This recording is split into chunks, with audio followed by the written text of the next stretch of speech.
friends, welcome to the Techly Z channel. So friends, today I will talk about MSI MAG for 320R airflow, high airflow gaming mid-tower PC case. So friend, the release comes equipped with 4 ARGB fans as standard, enhancing cooling performance and aesthetics.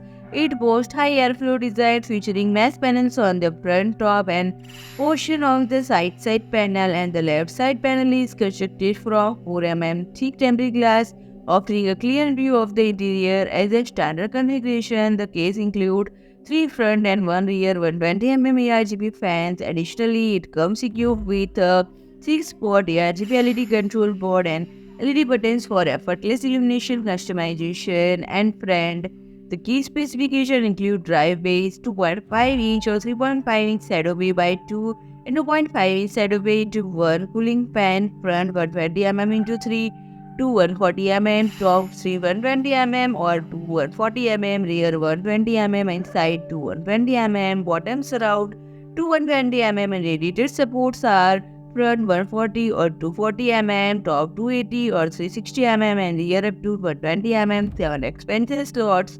Its supported form factors are ATX, micro ATX, mini ATX, and friend, release competitively priced at $69 USD. So friend, if you like my video, please do like, share and comment, and don't forget to subscribe my channel and press the bell icon.